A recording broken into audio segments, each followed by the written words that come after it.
You're listening to Podketeers. Welcome to episode 476 of Podketeers.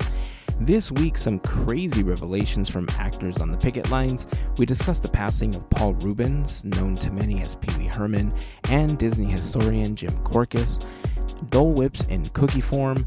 The Hatbox Ghost is announced for Walt Disney World's Haunted Mansion. We announced that Figment's debut at California Adventure is coming in 2024.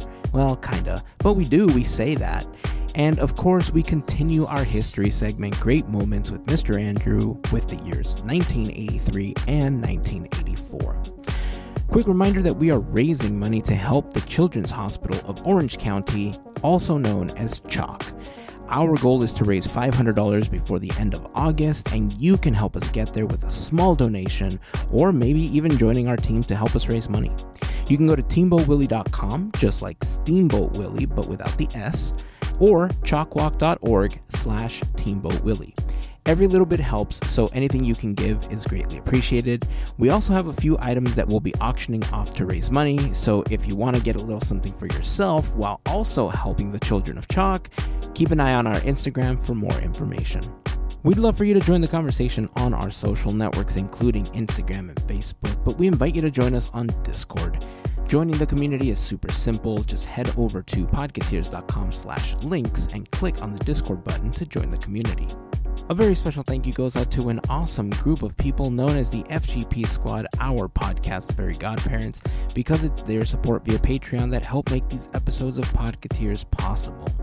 As part of the FGP Squad family, you get some additional perks like exclusive discount codes for Podketeers gear, additional content that we've uploaded to Patreon, access to our happy hour calls, and just random gifts at times, just to name a few. For more information on how you can become part of the FGP Squad family, we invite you to check out podketeers.com/FGP. And as always, a super special thank you goes out to the FGP Squad for their continued support. All right, so it is time to get this episode started. I'm going to go get some rest and hopefully get some cookies in the next few days to try out. But if this is your first time hanging out with us, welcome. We hope that you enjoy the episode and that you come back for more. And of course, if you've been hanging with us for a while, welcome back, friends. Here is episode 476 of Podketeers.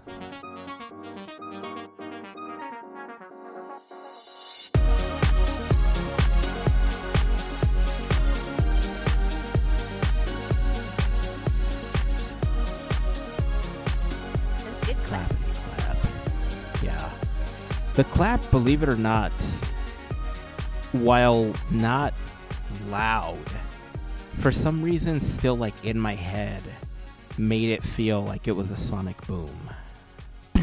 Because it's close to the mic. No, I don't know. The last few days I've been feeling weird, like I feel off. Like I haven't been feeling 100%. All of today, I've just had this intense headache. That at times throughout the day, because of the heat, like I was seeing blurry. And it was just annoying because I was trying to concentrate on what I was reading and I just felt like my vision was just blurring. So it's been a long day, to say the least. But hey, this is a highlight. Yeah. I get to talk to both of you. I get to hang out for a bit. How nice. Yeah, and get some laughs. And then I'm going to go to bed. Yeah. Yay, bed. Yeah. There aren't a lot of updates. I wanted to talk, about the strike if there was any changes, but at this point it's all pretty much the same. I think after all of the updates that they had last week, where they gave a little more guidance to what podcasters and influencers and, anybody that does content. Yeah, content creators do. Now that there's a little bit more of a direction that people can take, I think a lot of people are trying to figure out how they can pivot their content, especially if they talk about, primarily Disney stuff. For us, from what we've been able to interpret, the parks are still kind of okay. It seems to straddle depending on who you talk to, because if you talk about the parks, you're talking about the company, but again, unless someone from SAG-AFTRA wants to reach out and help us understand this part a little bit more, every one of the Disney company umbrella things is run as a separate business, and the parks are run separately. So I hope I'm okay. I hope I'm okay saying that we're safe to talk about the parks for now. So we're going to continue talking about the parks unless someone approaches us and says, "Hey, no, we're boycotting the parks now." Watching stuff from the streaming services, there's no boycott against that. But talking about the work, still, yeah, going to see movies, still okay. So if you wanted to go watch a movie about spooks that was recently released, you can watch it. Yeah. But we just can't talk about it. Correct.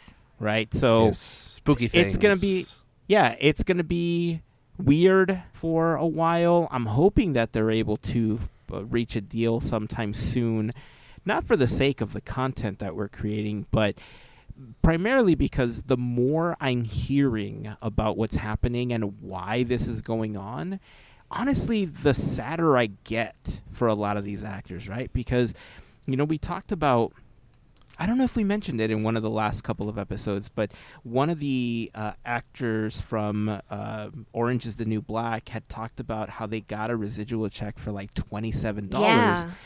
And I saw a couple of other videos. If I can find them, I'll share it on Discord. I'm trying to remember who posted them. But there was 2 actors that shared a residual check, one for $0. It was literally a check for $0.00, and the other one was a negative residual check. I don't understand that. Apparently, it was negative $4 because they overpaid them $4. $4. Oh, jeez. Yep. I think it's your fault $4. if you overpay $4. Exactly. You gotta eat that. Count your L. How do you even go to the bank? Does it even count if it's a check for negative? How does that even work? How do they get their money back at that point? It's not like a debit transaction. You know what I mean? Just seeing the negative check broke my brain in so many ways because I just thought, you see how dumb this is? It right? is, because it costs more to make the check that says it's know! negative, and it's like, wait. But not smart. And that's what I'm saying. What? That's a waste of paper. Yeah. Some of these videos, I'm just watching them thinking, make this make sense to me, because I get the whole, corporate greed has been around for a really long time, but the ability to share things like this on social media has really made it more apparent how many people are struggling because of stuff like this. So there was also a video. Oh, what was his name? I am blanking. My headache is, listen, I'm going to struggle for the rest of the episode because my headache is top notch right now. So if I don't make sense, I hope I can fix it in post. But we'll figure it out. There was a video from an actor who, we talked about the whole AI thing, and we talked about how one of the things that they're arguing is that they want to be able to scan people and use them in future projects, but only pay them once for going in and getting their face scan, right? They want to be able to own the likeness of that actor or actress for however long they perpetuity. They want to pay. In perpetuity, right? And this actor says that he worked on Iron Man 2. Was it Iron Man 2 or Iron Man 3? It had to have been 2 because that's the one with Whiplash. That's the one where they were on the racing track and stuff like that, yeah. So he said that he worked on Iron Man 2 and that it was really long days, and that close to the end of the week, if I'm remembering the story correctly, the people he was working with at Disney and Marvel said, hey, we want you to go to that tent right over there, and we want you to get your photo taken. And he thought, it's just a photo. They probably want, in case they want to hire you for more background work or whatever. But that when he went to the tent, this is 10, 12 years ago now, since the release of Iron Man 2, right? Yeah. He says that they told him to stand in this awkward position with his hands out, and they made him turn 15 degrees at a time to get a 360 scan, basically a bunch of pictures, 360, because they were archiving his likeness. No. So apparently this is something that has been, like, I don't know how often they've done this, right? I don't know who else has done it, how often it's happened.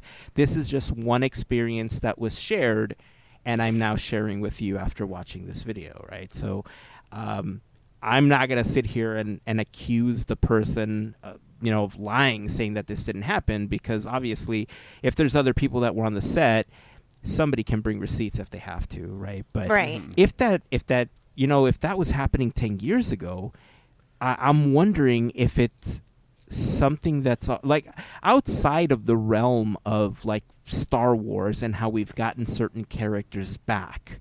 I feel like that's newer technology where they've been able to extract the likeness, but the fact that they were taking 360 images of people as far back as like Iron Man 2, just I don't know, it was mind-boggling to see how long ago this has been, I guess, part of the plan, maybe? I don't know. That's crazy. I'm glad he spoke up, because, I mean, look how long it's taken for, not saying that it's taking this person this long to say something, but I'm glad that person is speaking up. That's wrong. It's like every time you hear something, it's just more disgust and just more anger. It's like, man. Yeah. It sucks. It's interesting why, they're like, trying to just get away with saving money in their book. But it's doesn't seem like a right thing to do. And also don't forget that while the actors and the writers are on strike, like, no work is going on. So like there's other unions. There's like the IATSE, the stagehand union. I'm sure some of the Teamsters and all these other people that work on productions are also out of work. So it's not just affecting the unions that are striking, but the unions that are in solidarity with the SAG-AFTRA and the WGA. So there's lots of people that are in support of this, and even though their unions are not striking, they are in solidarity with them, as we are. Yeah.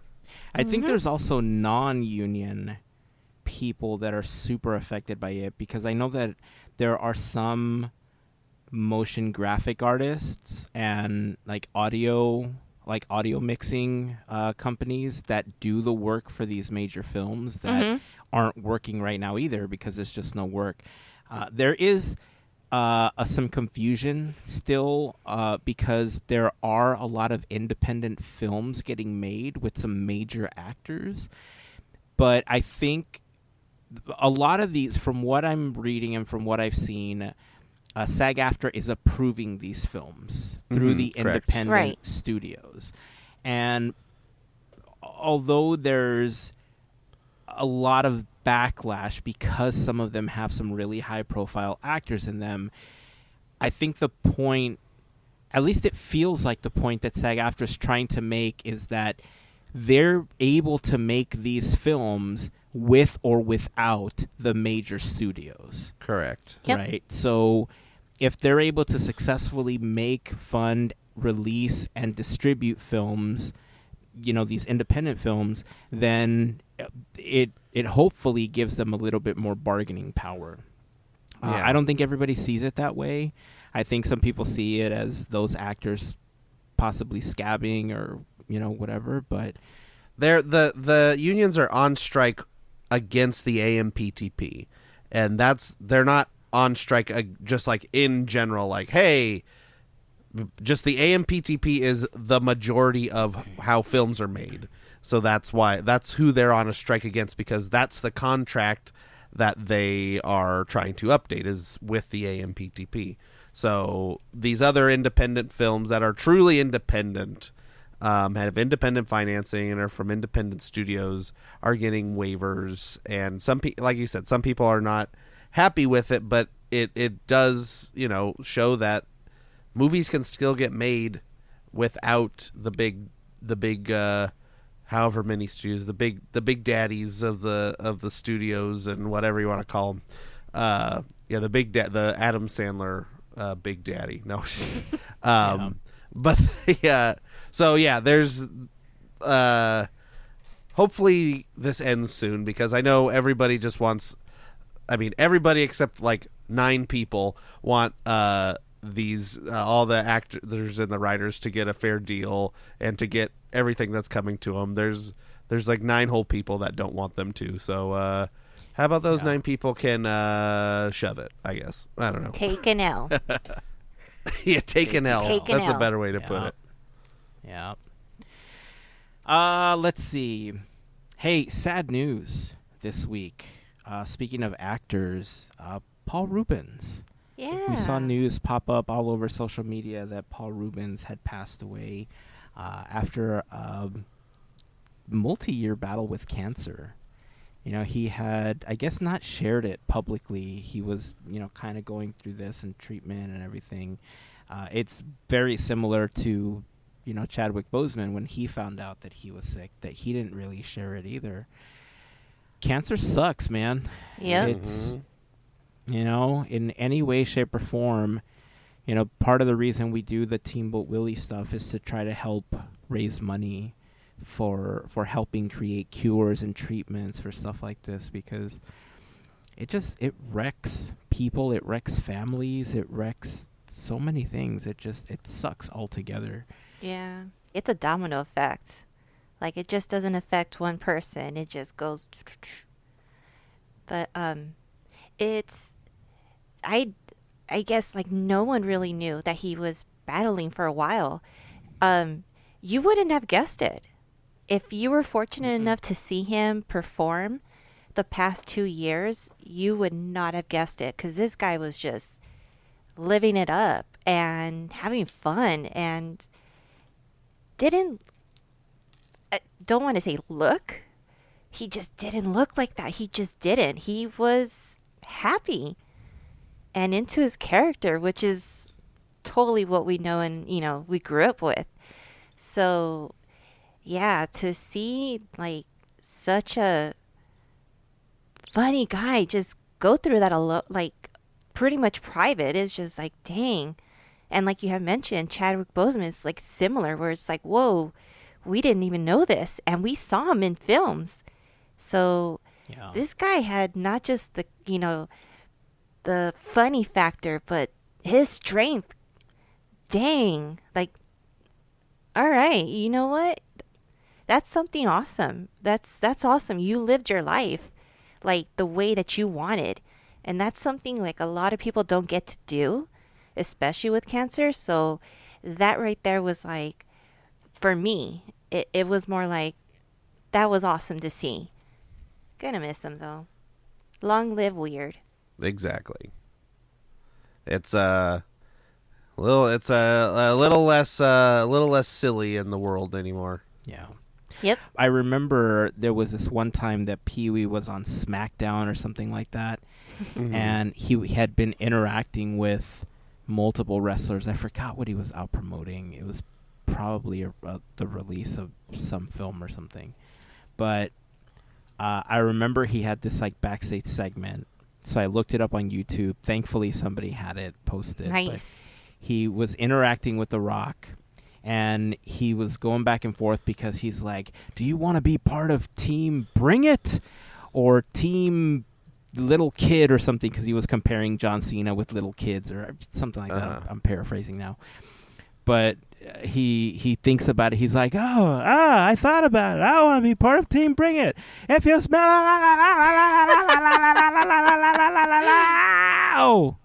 what the Pee Wee is cooking. And I was That's like, oh awesome. my gosh, I remember this when it happened.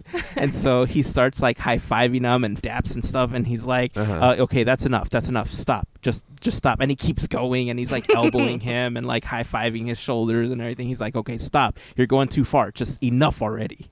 And then he goes out, and he has this, like, whole segment with The Miz about like the secret word, and the secret word is ring. And so every time the Miz would say, Pee Wee, get out of my ring. And everybody would start clapping and laughing and yelling. It was so funny. But yeah, we're going to continue doing Teamboat Willie stuff to try to help, just get rid of horrible diseases like this. We're going to keep raising money for institutions that are doing the good work to try to help people. And, I think we're already kind of seeing a lot of this, right? There's a lot of reports about how, certain cancers are being abolished, that there's almost a vaccine for cancer. Yeah. There was recently an article about somebody who went in for cancer and they went into HIV remission because of how similar, the diseases that the cells that those diseases target, affect your body, that they went in for one thing and they were kind of healed, I want to say, almost from something else, so Gotcha. We could sit here and talk about how many bad things are in the world, but when you read stories like that, you realize that there's still a lot of good in the world. Yeah. Right? Yeah. And so sometimes you just have to work a little harder to find those stories to help you get through the day sometimes. But yeah, and then on top of that, the other sad thing that I saw come across my Instagram feed is, I don't know if either of you were familiar with author Jim Korkis, but Jim Korkis is the series that brought me into Jim Korkis's writing was the Vault of Walt series. He was such a great historian. Like, he's got 3 dozen books maybe of just Disney facts, and I mean, look him up on Amazon. There's tons of books that you can purchase. But I found out that he passed away. He was 72, I believe. Usually when somebody in the Disney community passes away, I may not have known Jim Korkis, but you read the writing, you make a connection, with these people from afar, and I felt this one. I felt this one a little bit too, so that was also sad coming across the feed.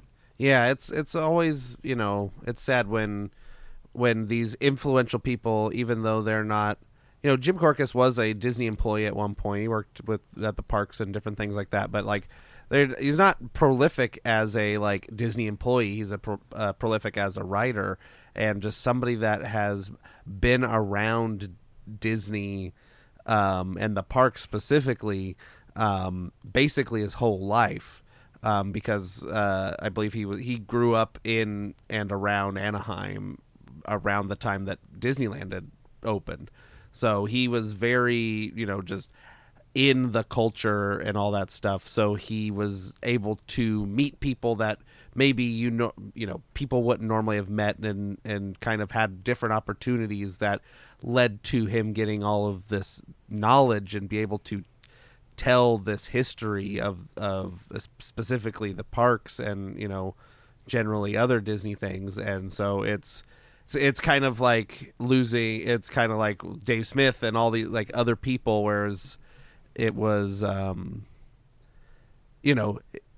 who knows what was up in his head that hadn't been put on paper or on the page yet. Right. So it's granted he had done, so many books, so I'm sure that he's got most of it out of there, but it's always it's never a fun time to lose anyone, and especially anybody that's so influential in history. Yeah. In preserving history. I wasn't familiar with his name, but when you sent us the text, I was like, I gotta see who this is, because if you're telling me that you're really sad, I was like, okay, I need to know who this is. There was something telling me I should have known. And when I looked up a little bit of the history, it hurts to know that we lost someone, like you said, Andrew, that has that knowledge, because we don't, there's so much, and it's there's just so much, and having to lose Dave was a hard one, because again, there's that knowledge, and experience and everything. And that hurts the community as a whole, because again, we don't know what else could have been there. Yes, we had, the books, and I'm going to have to actually look these up because I love those kind of books and I kind of need more. So I'm going to look into this. And it's just hard when we lose a valuable person. And, just thank you for all the knowledge. That's what I would say. Yeah, I mean, everybody's point of entry into like Disney stuff is different, right? Sometimes the animated stuff is your point of entry. Sometimes it's the films. I think a lot of people in around our age group, a lot of people's barrier or like point of entry was the Disney Renaissance films. I think most of the people that I know can recite The Little Mermaid beginning to the end of the credits, without missing a word, or The Lion King or Aladdin, sing all of the songs. I've talked about how the Doom Buggies website was kind of my point of entry, and then I kind of got into the whole Imagineering thing and everything. But around that time, I remember that some of Jim Korkis's books were also part of what really intrigued me. Yeah, great author. Look up his work. If you like Disney trivia and you just kind of like knowing about these stories from behind the scenes in the park and like things you can kind of bring up when you're talking to your other Disney nerdy friends, Jim's books, just like Andrew was saying, just like Dave's books, were just a wealth of knowledge when it came to all things Disneyland and Disney World. So definitely recommend checking out his books. Hey, Mel, tell me about this cookie thing that you got real quick. I wrote it in my notes of things to ask you today. This cookie, I've never had crumble cookie, and I've never had it before. And Jill actually treated me, but it was on her birthday. So Jill, I love you. Thank you. Happy birthday, Jill! I've never been to one. She was like, you know what? There's a mystery thing. I ordered it. I don't know what it is. Let's just go in. I could be wrong on the wording because I didn't eat majority of the day because I just came out of the dentist before I saw her. So I'm going to say that. Oh. So I didn't have much food. But, we go in and then she was excited to see that it was the pineapple whip cookie. One, I was like, okay, this is cool. I'm excited. I'm going to try this. I babied this after my first taste because it was like, okay, so if you've seen That's So Raven, that moment where she's like, she just zones out into like something and then she comes back, right? Okay, so I am Raven. I take a bite. I am zoning out, and it's taking me to Adventureland. Like, That's so awesome. good. Yeah. It was so good. I was babying this thing so much because every taste was Dole Whip. I don't know how... I don't know if I miss it. I don't know if I miss Disneyland that much. I don't know. But I kept telling Jill, I'm like, Jill... this tastes so good. I cannot eat this whole thing in one sitting. And I had a spoon, so I was just like going slowly with this cookie because I did not want that to end. But, it was so good. Unfortunately, it was at the time, it was the last 2 days. So I don't know when they'll bring it back. I didn't know it existed, so I apologize in advance. So But- crumble cookie, they I have some around here, and they seem to rotate through their flavors fairly frequently. Oh, I think it's okay. like every day there's like 5 new flavors. So, and I'm sure they have, I don't know if they have like 50 flavors or whatever. So I don't know if it's like every week. I'm not sure what the thing is, but I think you can look up on, I don't know if it's their website or something. There's a place where you can figure out what cookies they have for the day. But those cookies are huge. They are. They're bananas. They are. And then they have one that's a strawberry shortcake, like the paleta that they would sell. Yeah. And it just looks good. I'm like, this is going to be bad now that I know about this cookie. I'm going to make some enemies right now. So first of all, when Jill sent me the text message, I think she was overly excited about what was happening because I read her text message and it didn't fully make sense to me because I had zero context. And she's telling me like, if you have the app, like you can get this, like it was like a secret cookie apparently. Like you wouldn't have seen it if you had gone into a Crumble Cookies. Like it was a secret item that you could only find through the app, and you could find the locations that had that particular flavor. So once I was able to piece her text message together with your text message talking about it, I was like, oh, got it. That's what she's talking about, right? So it all kind of makes sense after. All right. I have a pretty... I don't know. I think it's a fairly generous rule, especially for something that costs a good amount of money. Like, because crumble cookies are not cheap, right? They're large, but they're also pretty expensive for a cookie, right? Mm-hmm. And I feel like I've eaten 3 crumble cookies. Like I've given them 3 opportunities, and I've been underwhelmed by the taste of their cookies every single time. And I've had different flavors. Like it wasn't like just chocolate chip, right? It wasn't like the same thing. However, I feel like I should have had the chocolate chip each time to compare it to see if it was just like maybe they had an off day, or maybe they because that happens, right? Like even when you cook in your house, you could cook the same meal 10 times, and all 10 times it's going to taste slightly different, right? Right. Because I know I go through this with tacos a lot. Like my litmus test for a good Mexican taco place is whether or not I can get a tasty al pastor taco. If I can get an al pastor taco, that is like, okay. But if you do me wrong on the al pastor taco, I'll give you up to 3 chances. Like maybe you just had an off day. And I feel like I did that with crumble. I've also given the 3-strike rule to Portos. And I kind of put Portos on the same level as crumble cookies, where they just feel super overrated for what they are. I don't know. Maybe I just need to give it a chance. I'm open to it. My wife has brought me, I forgot what it was, but it was like this coconut pineapple thing from Portos that I had not had before. And I actually enjoyed it. I actually thought it was very tasty compared to some of the other stuff. But like people talk about Portos and their potato balls like it's like the end-all be-all of every freaking meal that you will ever have in your life. Yeah. And I'm like, they're okay. They're not like, I'm not going to die if I don't eat them, right? But I don't know. I don't know. Maybe I'm just cranky old man at this point. Who knows? Who knows?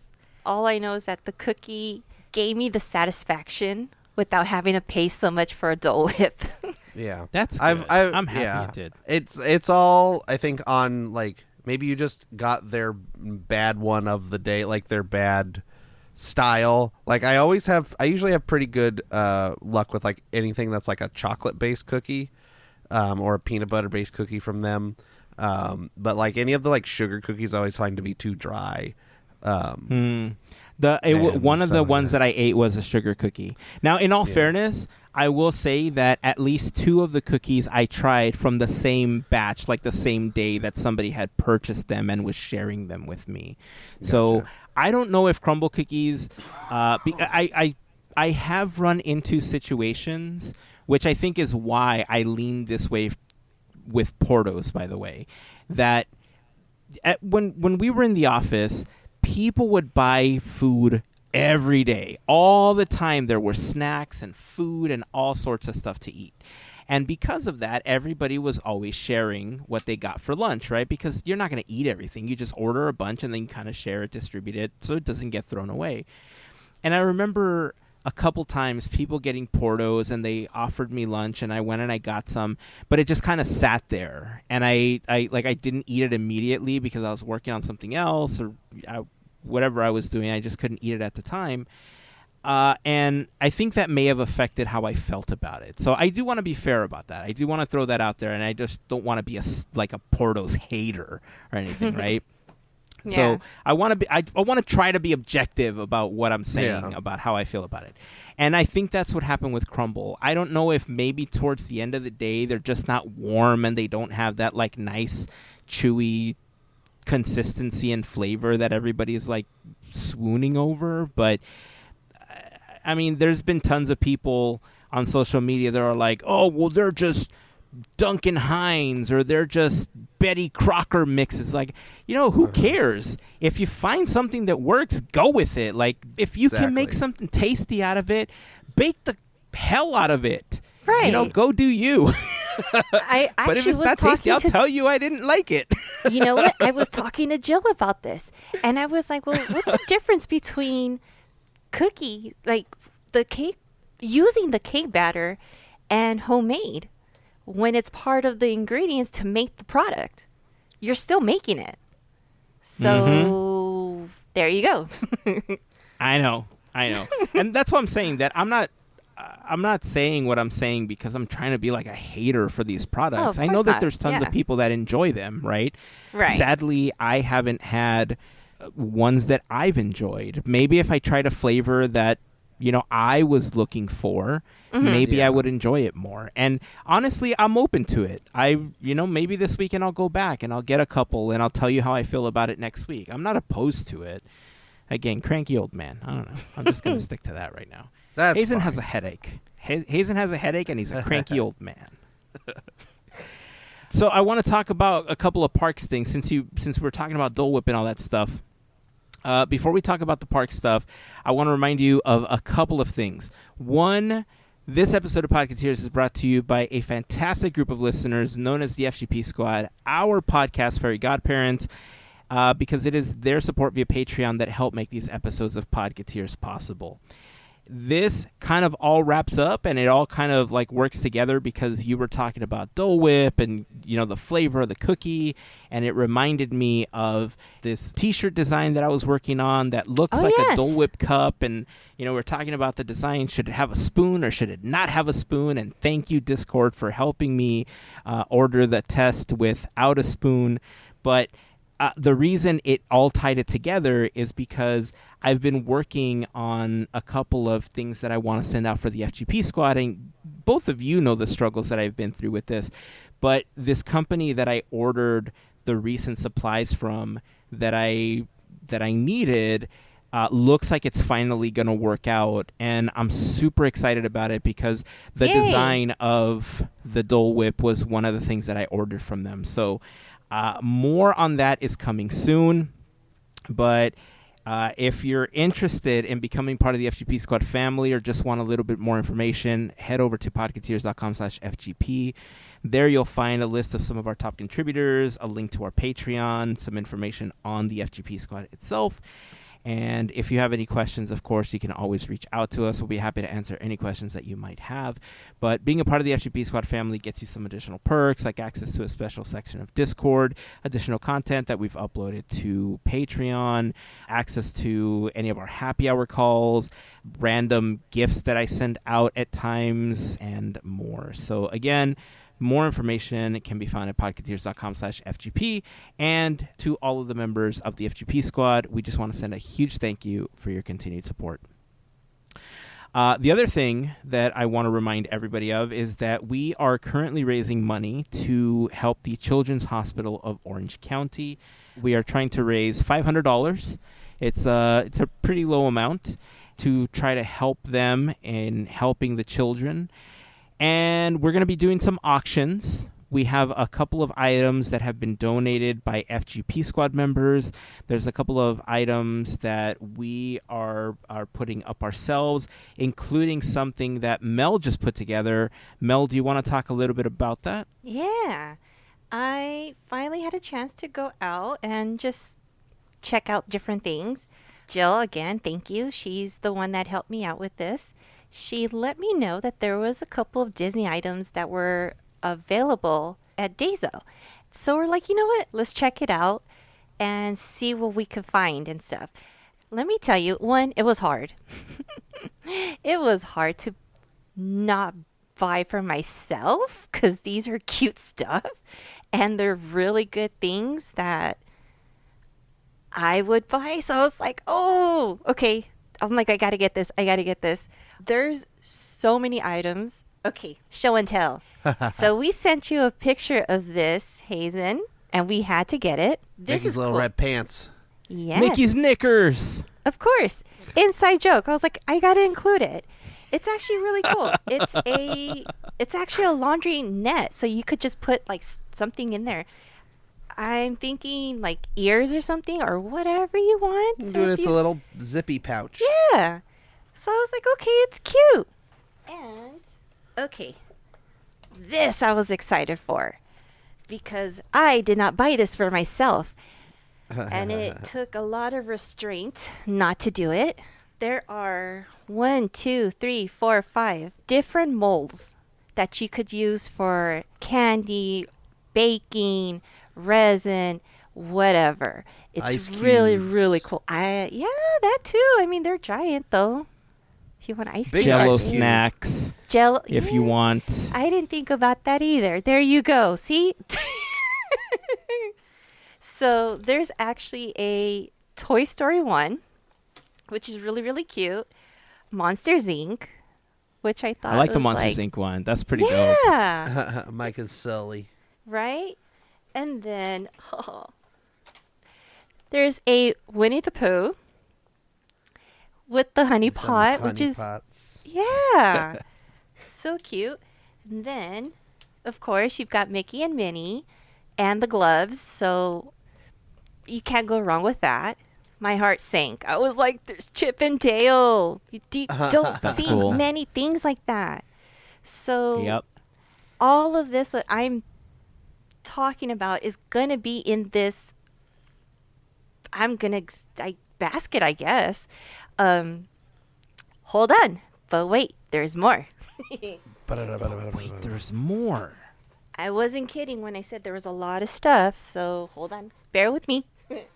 So also included in this, there are really cute wooden spoons with Daisy and Donald, which Nice. one, you don't really see I like much of those. that. You usually see Mickey and Minnie. So that's going to be included. And they had a really cool ID case, which I thought just the style reminded me of like Coach. I'm like, dang, this is all right. It does. It does. It looks pretty cool. Of course, a reusable tote bag because, yeah, you do. But of course, in blue and white or navy and white, I guess you could say. Again, Chip and Dale and Clarice on a baggie. It's like on a coin bag. Nice. And it's cute because, That's again, cool. you don't That's see cool. Clarice. There you go. Yeah. Yeah. So I was just looking through all the different things that they had, and yeah, I tested like if it was sturdy, if it wasn't too thin. Like I really went through because there was a couple of things that they had that I was afraid to get because I didn't want anything to break or anything. So I tried to like look through for stuff. I'm sorry, guys. This is taking a while. I did say we you're were going to fine. talk a while. Don't worry about it. Okay, couple more things. Popsicle makers, molds. Those are awesome. They're cute. Mickey and Minnie. They are awesome. Cute. And they come with the stick. They're ready to go. You just pour it in there. Boom. Done. Okay, one more. See, I told you guys this is a big one. I was like, I had to get all this stuff. I thought this was adorable. It could be like a keepsake or, whatever you want to do with it. But this is cute. And it's classic. Is That's it like a a crumble bin? cookie jar right there. Yeah. It pretty much is. It's a bin. Mickey Mouse and Minnie Mouse. This is Mickey and Minnie. Yeah. And their classic animation looking thing. Minnie's got a little hat on. It's adorable. Very cute. It's adorable. Yeah. So everything that I've mentioned is going to go towards this raffle. And excuse me, I'm tired. Auction. Oh my God. Okay, I should have said that I got less than 5 hours of sleep. So there you go. There's my disclaimer. Yeah, it is not a raffle. It is a auction. And I even wrote it down on the notepad. But there you go. Those are that's everything. Awesome. Yeah. I love it. I have to tell you that I feel like at some point I'm gonna have to try to get those molds for us, especially the Mickey one, the Monsters Inc. one. I mean, they were all nice. Yeah, But, they are. Ice cubes, if you're into making like chocolate stuff, I think they would be great for making like chocolate molding. If you want to make your own treats, like I said, Jell-O or adult Jell-O snacks, I think would be good in those molds. And you're a Disney fan, I like them a lot, actually. Right? And not everything was in the store because I just went online and I didn't see they had measuring spoons and whatnot. I didn't see that over there. So I don't know if this stuff varies from store to store. So I figure I might as well just grab everything. Interesting. Yeah. Well, that's good to know. I think this is going to be a really fun thing to auction off. So we're going to have more info on the auctions very soon. So if you're not following us on Instagram, make sure that you are, because that's where the auctions are going to take place. In the past, the way that we've done them is we'll post the item that's up for auction along with a starting bid. Then you can place a bid for that item. And the way that we conduct it is you have to reply to the last person that bid with your new bid. At the end, when we close out the auction, whenever we decide that the close is, the person with the highest bid or the last reply will be the winner.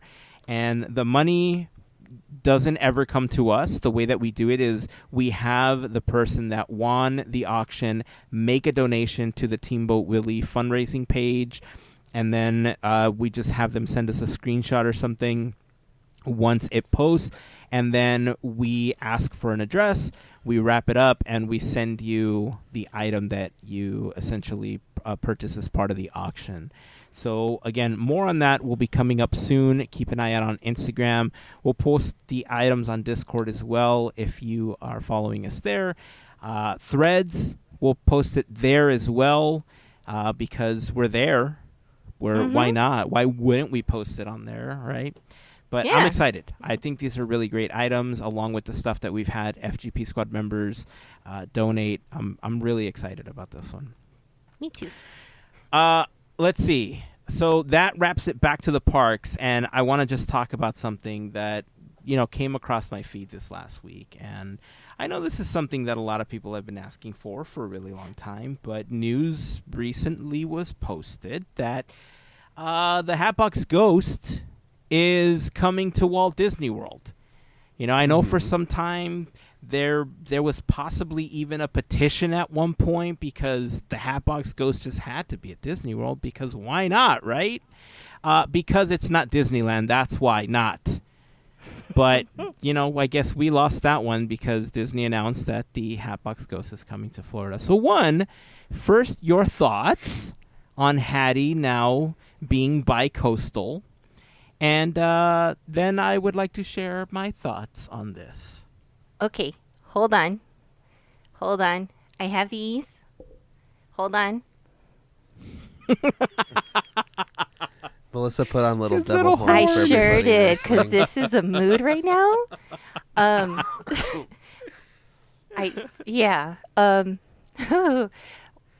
Okay, so when you told us the news, I'm not going to, well, yes, I could sugarcoat it because it has to be minivan friendly.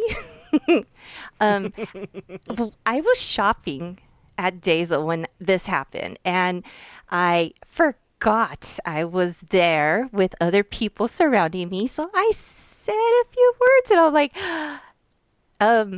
whoops.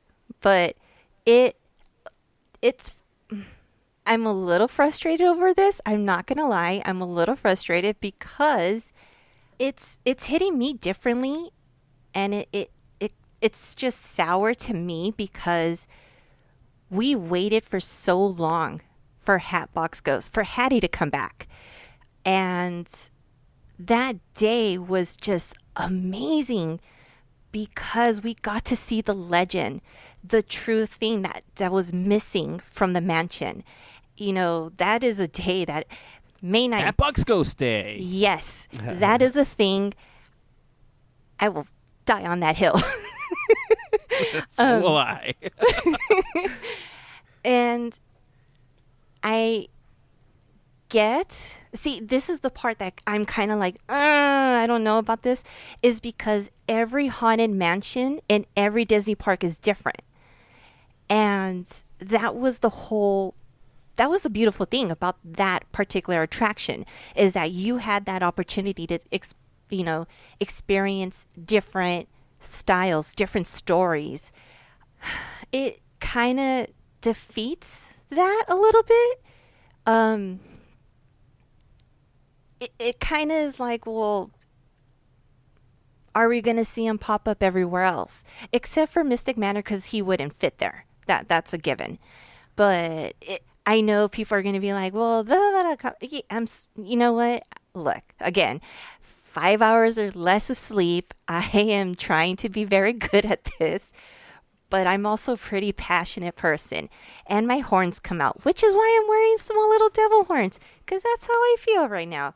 So it's frustrating because Walt Disney World tends to get a lot of cool things like lands and attractions. We don't get that here, period. We just don't. We were lucky. We were so lucky with Galaxy's Edge. I don't know if we'll ever get another land. It's just like, when is that going to happen? It's unheard of. And it's kind of like, look, guys, I get it. You want new stuff. You do. I get the passion behind that. But you guys have so much that we don't.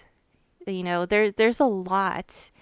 There's a lot. And I kind of feel like Hattie should have just stayed here.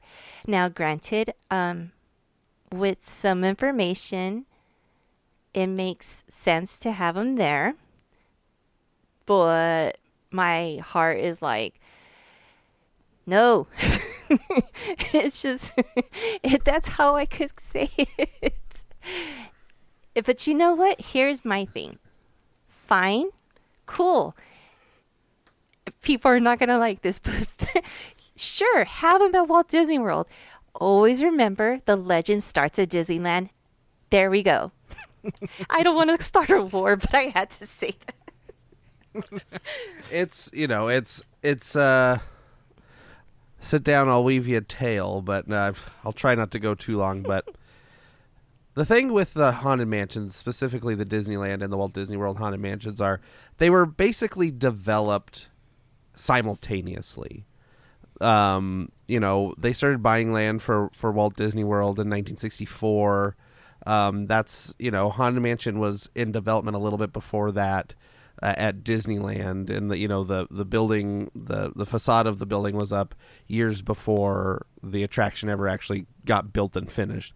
But when it comes down to solidifying the animatronics and things like that, relatively speaking, these rides are only 2 years apart in their opening. A lot of this stuff was built. They knew what they were doing with each of these mansions. They had a specific idea, and the Disneyland mansion was used sort of as a testing ground for what would become the Walt Disney World Haunted Mansion. That's kind of why we got the Hatbox Ghost. The legend, as Mel says, of the Hatbox Ghost in general is because they stuff didn't work, as the legend goes. What the effect didn't work, or it was too scary, or whatever you want to believe. It was put in, and then something was amiss, and they took it out. And so it was never put in or created for the Walt Disney World Mansion intentionally, because it didn't work or what have you. But because of the excess space that they have in Florida, they're able to do more with the mansion than they had space for at Disneyland. That's why we have in the Walt Disney World Mansion, there's that whole MC Escher stairs thing, and the entrance once you get on the Doom Buggy, you have the library and all these extra things that are in the Walt Disney World version that are not in the Disneyland version, because they have the space that they could have done it. So it was intentional by the Imagineers to not include the Hatbox Ghost in the Walt Disney World Haunted Mansion from the get-go. So that's kind of the reason that I think a lot of people get irked by it. And, the whole reason that they're doing this, as far as I am concerned, is everybody's favorite word, synergy, merchandise sales. They know that this Hatbox Ghost, it sells like hotcakes at Disneyland. You put the Hatbox Ghost on anything, they'll buy it up. Mm-hmm. But the people in Florida, they're not going to, if they're not a bi-coastal person, they don't go to Disneyland that much, or they just have a preference for Walt Disney World, or they only vacation at Walt Disney World, what have you. They are only going to want to, like me, I only like to buy Disneyland specific things when I go to Disneyland. That's I went to Disneyland, I want to have a souvenir from Disneyland. So it kind of makes me weird when you go to the Pooh store in Critter Country and there's a Epcot shirt there. True thing that happened. So it's all kind of bizarre when stuff like that happens. So they're trying to capitalize on the popularity of the Hatbox Ghost at Disneyland and all the merchandise that it sells, to then bring that to Walt Disney World to sell more merchandise, is my humble opinion on why this is happening at all. As for the location of where it's happening, Hazen seems to have some insider knowledge on why it may be in a better in a location that might make sense, but in the general storyline for the Haunted Mansion, you don't see any ghosts until Madame Leota's seance. And then after Madame Leota's seance, you see ghosts and apparitions, what have you. The swinging wake happens. And that's where you go through the ballroom and the attic and the graveyard. So in Walt Disney World's version, they are planning on putting the Hatbox Ghost in the Endless Hallway, which, if you're familiar with Disneyland's version, is the first thing you see. Mm-hmm. I think Walt Disney World, it's not I think the library is the first thing, and then the Endless Hallway. So, but it's very, very early on in the storyline of the ride. So it doesn't make sense in that regard to the story of what we perceive as the story of the Haunted Mansion, because if you talk to an Imagineer anywhere that has worked on the Haunted Mansion, they'll tell you that there's no story, there's no character names, there's no this, there's no that. Everything that we know about the Haunted Mansion, that are names, that are storylines and what have you, are all just mostly either done by marketing people or people that have written books or fiction or whatever for the mansion. But in the canon of Imagineering, there isn't a canonical storyline for the mansion. So there's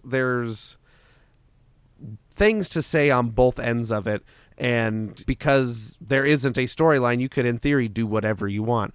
But my larger point going into this is, wouldn't it be great if they would have let Imagineering do what they do best and create an original character and put an original character in Walt Disney World's Haunted Mansion? I think that would get more buzz than bringing the Hatbox Ghost. And then, all press is good press, and they couldn't reuse all the Hatbox Ghost popcorn buckets and pins and blah blah blah and bring those over to Disney World. But what a cool thing it would be to be like, hey, we're updating this ride with just a new cool character that we just came up with. Yeah. We wanted to put some cool ghost here or some whatever, just because. That's the kind of thing that in this big long rant that I'm having, that the parks and whoever's in charge need to realize that that's where they need to get back to, is letting the Imagineers stretch a little and come up with original characters and original ideas and IP that is specific to the park to make people interested in not just your movie or TV show IP. Like the people at Imagineering are just as creative as anybody that's creating a movie or a TV show.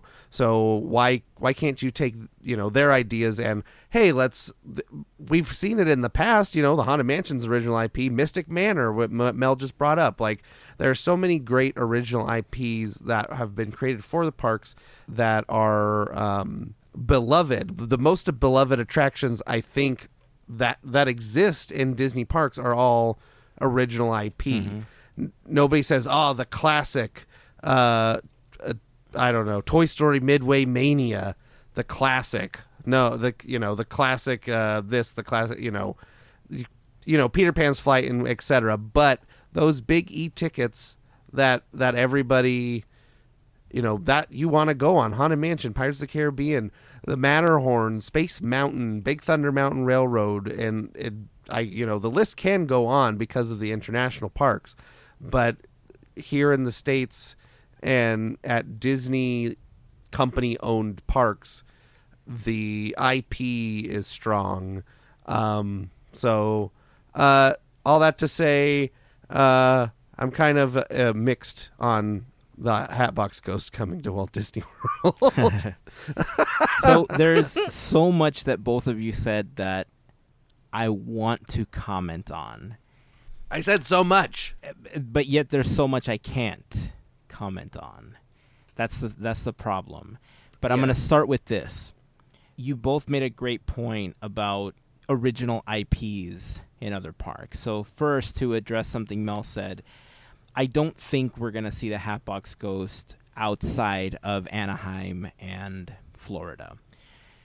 Because some of those stories are so unique, like Phantom Manor, for instance, or Mystic Manor. Mm-hmm. Like, they are so unique. Like, Phantom Manor already has a phantom. Like, they already have kind of their own aura or specter that's like the Hatbox Ghost, So because those stories are so unique, I don't think we're going to see a spillover of the Hatbox Ghost outside of the two parks here. With that said, this is something that I was kind of dreading from the very first moment that I saw the trailer for the film. Because, like you said, the moment that they flashed the Hatbox Ghost in that trailer, I knew that they were going to somehow going to find a way to use merchandise for the character on both coasts. Because it's a popular character. It wasn't at Walt Disney World. And when the rumors first began to circulate that it was coming to the Haunted Mansion at Disney World, I thought, what? No way.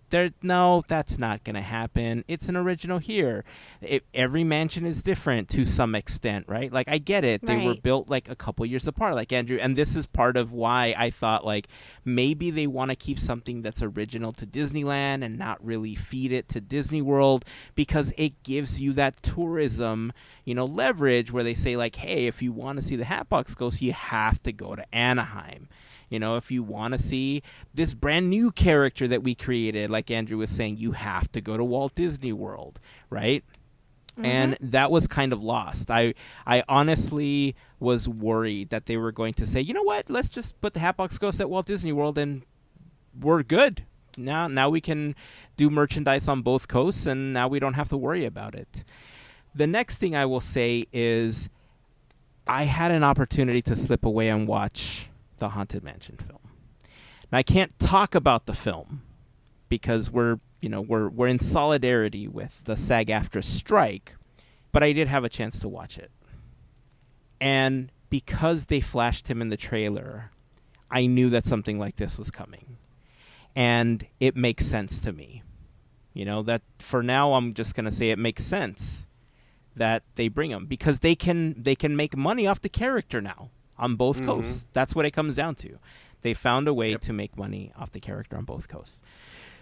So, this might be the official time to say that we are officially going to petition to bring Figment to Anaheim because why not?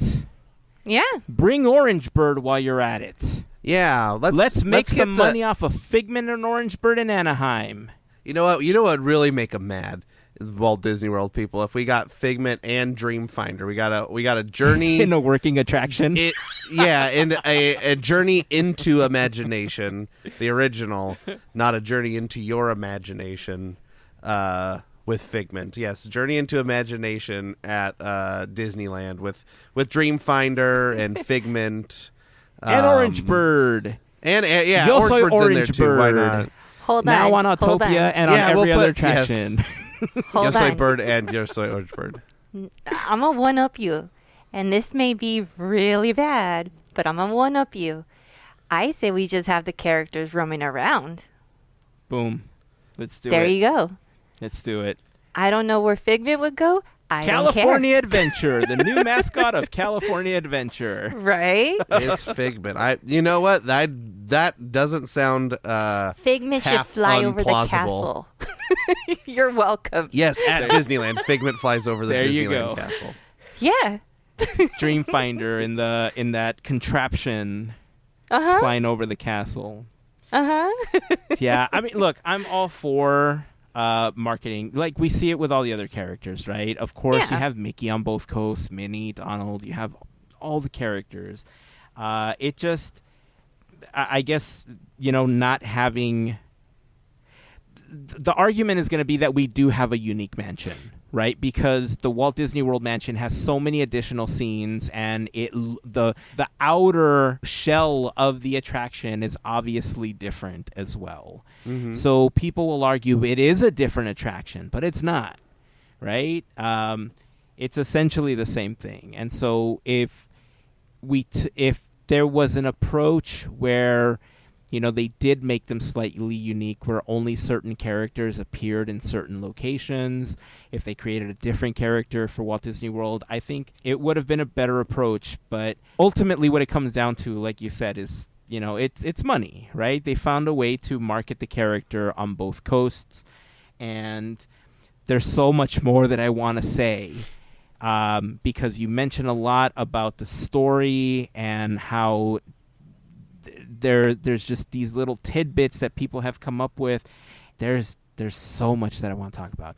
So here's what we're gonna do. So one, Mel and Andrew have not had an opportunity to see the film, and so I think we mentioned on one of our last two episodes that once we've all watched the film, we're going to sit down, we're going to talk about it, we're going to record an episode, but we're not going to release that episode. We're not going to release it until it's okay to release the content. So it's going to kind of just be banked until it's ready to get released. However, I think we can have a conversation about this on Discord, just amongst us, right? It won't be recorded. Mm-hmm. It won't, it's just going to be a conversation we're going to have as if we were all getting together for dinner and just talking about this thing. So join us on Discord. We'll set something up, and, we'll set a time where we can all get together. You can snack if you want to have dinner, or have dinner if you want to have dinner while we're talking about it. It's up to you. But we're not going to record it. It's just going to be the conversation that we have at that time, and that's just kind of where that's going to end. So, yeah. So many feelings. I know I just sound salty and bitter, but I'm not. I'm happy that they're getting it, but at the same time, it's burning me that they're getting it. So, Disney, Summer 2024, Figment at California Adventure, the official mascot of DCA. And We just take that stage that used to be like the restaurant that's there between Monsters Inc. and Hyperion. I'll just turn that into an attraction, a Figment thing, or that big Marvel store. Why not? yeah. Figment attraction. Do a whole thing. You know There what is looks space. Yeah, you know what looks like an old-timey character also from like the 1920s and could fit on a lot of old-timey merchandise? Orange Bird. Yep. You can easily fit Orange Bird into old-timey 1920s advertisements that look great on a t-shirt. Yeah, let's do it. Yeah. Easy peasy. And sold. All Yep. right, coming 2024. All right, enough of that. Let's talk a little bit more about Disney's history. As you know, they're celebrating 100 years, and we have a segment where Andrew's been filling us in with some Disney history in great moments with Mr. Andrew, with the great Mr. Andrew. Hey, that's me. So the years this week are 1983, 1984. We will not be covering films or television in solidarity with the strike, so we'll just skip over those. Other than I do want to say in 1983, the Disney Channel debuts. That's not mentioning any shows or anything. Just wanted to let you guys know that. From there, we will go to a new section that I've added this week. For video games in 1983, we have 3 new releases. The Sorcerer's Apprentice for the Atari 2600, Mickey in the Great Outdoors for the Atari 8-bit computers, and Discs of Tron as an arcade cabinet. For theme parks in 1983, on January 16th, Merlin's Magic Shop at Disneyland closes. On March 5th, the Journey into Imagination attraction opens in the Journey into Imagination Pavilion at Epcot Center. Also in March, a ceremony is held at Tokyo Disneyland to celebrate its completion. On April 7th, Walt Disney World welcomes its 150 millionth guest, Carrie Stahl.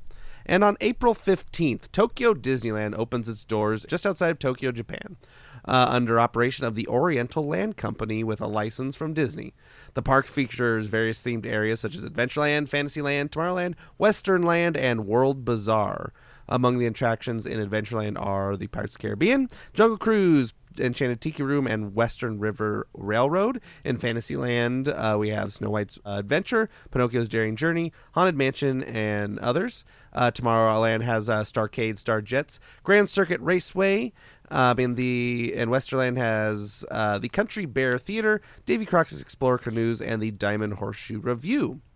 Throughout the park, various shops, restaurants, and entertainment venues can be seen, notably the Crystal Palace, Club 33, and also including the World Confectionery Shop.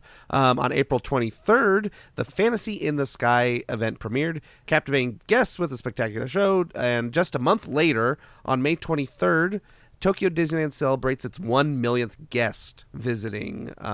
So very short time from opening to making it 1 million. On May 25th, Disneyland unveils the newly renovated Fantasyland, featuring several exciting attractions and updates.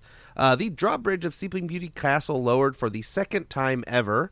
So it's quite a magical moment for the visitors that day. Among the new attractions were Mickey's Christmas Chalet Shop, Village House Restaurant, Pinocchio's Daring Journey, which replaced the Fantasyland Theater, the Village Inn, and Snow White's Scary Adventure. Additionally, Geppetto's Arts and Crafts Shop was added, and later, not opening with the rest of Fantasyland, but a couple weeks later in May, the reopening of Peter Pan's Flight, Mr. Toad's Wild Ride, and Dumbo the Flying Elephant.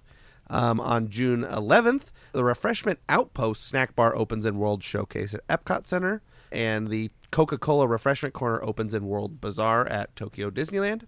In June, Disney introduces annual passports for use at Disneyland. And also in June, the Sword in the Stone ceremony opens in Fantasyland at Disneyland. On August 13th, attendance at Tokyo Disneyland reaches a high of 94,378 for the day. And on September 5th, Tokyo Disneyland welcomes its 5 millionth guest. On October 1st, the Town Square Cafe opens in Town Square at Disneyland, and the Horizons Pavilion opens in Future World at Epcot Center. and includes the film Choose Your Tomorrow and the film Omnisphere. And finally, on December 16th, the first Mickey's Very Merry Christmas Party is held at the Magic Kingdom. Other notable events of 1983, Walt Disney Productions introduces a line of home computer software featuring Mickey Mouse and Friends. On February 24th, Card Walker resigns as CEO. Ron Miller is elected as new CEO of Walt Disney Productions. Ray Watson is named vice chairman to become full chairman on May 1st when Card Walker retires that position. And on May 1st, Card Walker retires, turning the job over to Ray Watson. The birthdays for 1983, we have February 23rd, Emily Blunt. March 12th, Ron Funches. August 11th, Chris Hemsworth. August 14th, Mila Kunis. September 25th, Donald Glover. And November 19th, Adam Driver. Deaths of 1983, we have September 5th, Imagineer, Disney legend, all-around great guy, Yale Gracie. That brings us to 1984. And again, we are going to be skipping the films and TV section and go for video games in 1984, which the releases were Mickey Mouse 2 for the Nintendo Game & Watch, Mickey's Space Adventure, available on DOS, Apple Macintosh, Apple II, Commodore 64, and the TRS-80. And let's see, a game called Onk Pikachu, which possibly translates to Scrooge McDuck. This was available on Tiger Electronics handheld LCD. And Donald Duck's Playground for the Commodore 64. For theme parks in 1984, on January 2nd, the Astuder Computer Review Show in Epcot closes, becoming the first attraction to close at the park.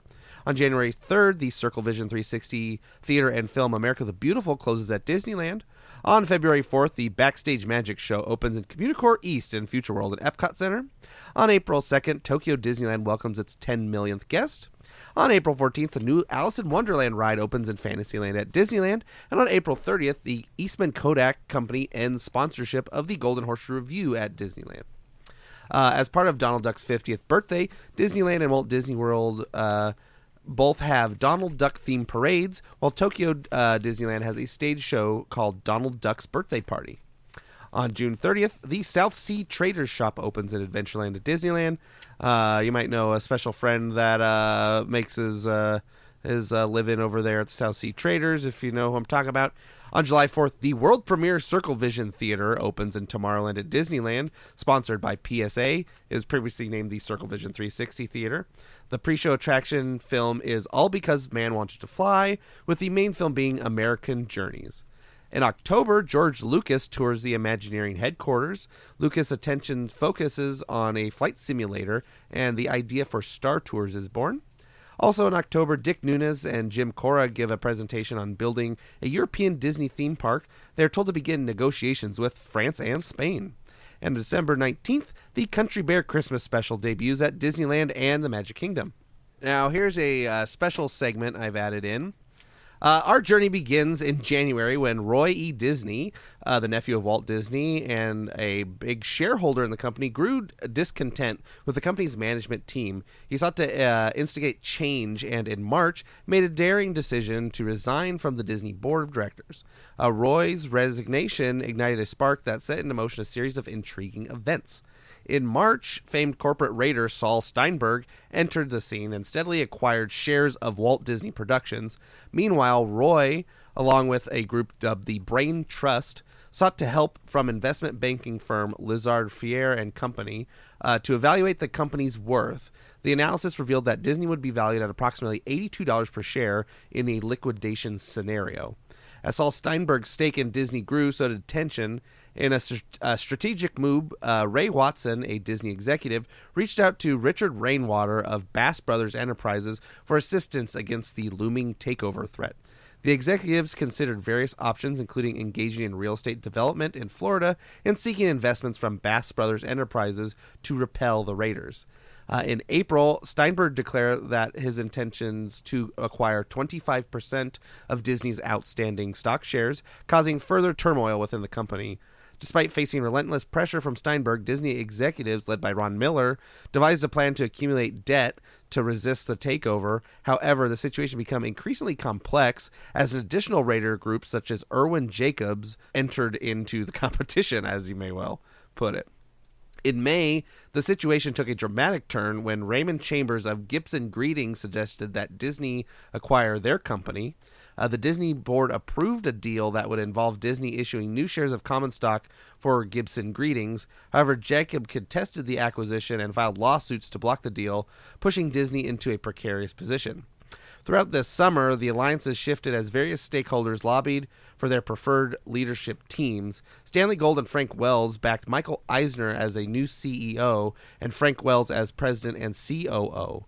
This alliance was supported by Sid Bass and Richard Rainwater, aimed to challenge the corporate raiders and aimed to restore stability to Disney. In September, a crucial board meeting took place, and the fate of Disney hung in the balance. The board unanimously elected Michael Eisner as chairman and CEO, and Frank Wells as president and COO, effectively shuffling the top leadership positions. Eisner's visionary approach and Wells' operational expertise combined to breathe new life into Disney, heralding a period of transformation for the company. So the company is trying to get bought out, and Roy tried to buy the company at one point. All these other people trying to buy the company, and a big long thing ended up making Michael Eisner CEO. So there's the bumpy, quick story of how Michael Eisner became CEO of Disney. Anyway, other notable events of 1984. On May 21st, Donald Duck put his webbed footprints in the cement at Grauman's Chinese Theater in Hollywood. And the birthdays for 1984. April 10th, Mandy Moore. April 18th, America Ferrera. April 27th, Patrick Stump. June 26th, Aubrey Plaza. September 27th, Avril Lavigne. October 25th, Katy Perry.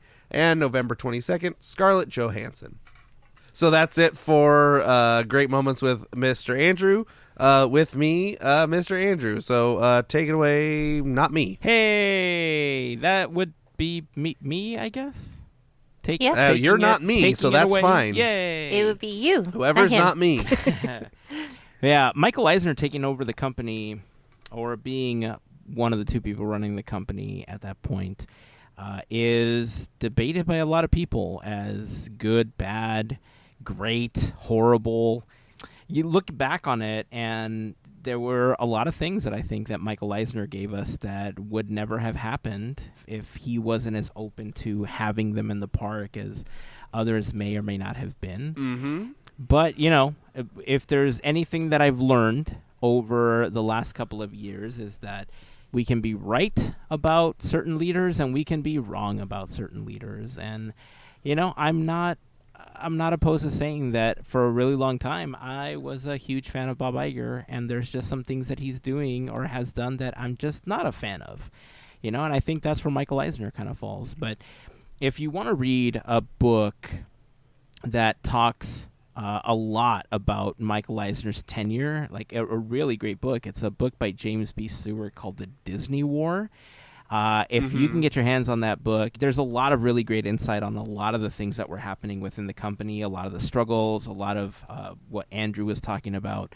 So if you're looking for a read, The Disney War by James B. Stewart is a great one to pick up. I've heard that's a great book. I think that also covers stuff I didn't even put in here because I was scrunched for spaces. Like, Jeffrey Katzenberg comes on at the same time with these guys and all this stuff about...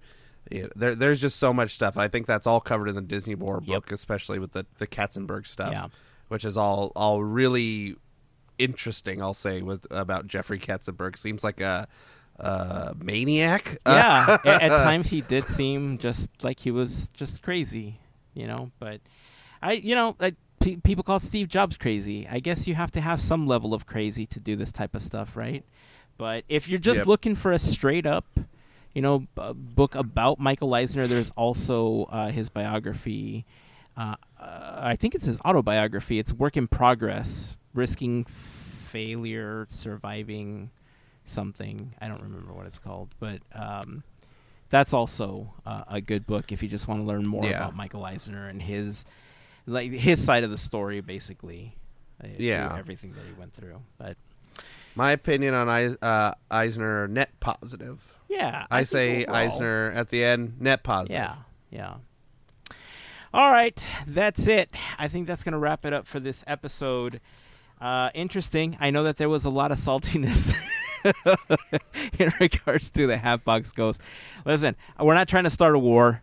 It's Maybe we are. Who knows? Let's start a Maybe, war. I guess we'll see. Hey, Can we listeners, use marshmallows? here's Because those are tasty. You just if you shoot them at each other, then we could just pick up marshmallows and just eat them. sure at the end. marshmallow war. But just to let you know, Disneyland's better.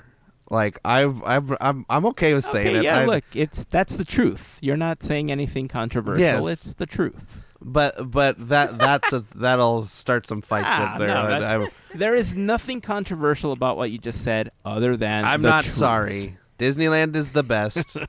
I love Walt Disney World, but Disneyland's better. What can I say? And of course, if you want to throw a little more truth in there, our castle is better. Yeah. Yeah. Our castle is better. We got the Matterhorn. All right, that's it. That's going to wrap it up for this week. Until next time, keep dreaming, keep moving forward, and always remember to pass on the magic. Have a fantastic week, everyone.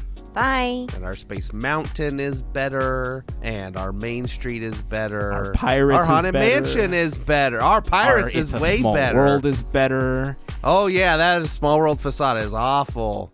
Our Autopia is better. Our Buzz Lightyear is better. Their Buzz Lightyear is bad. Our Buzz Lightyear is way better. Our Railroad's better.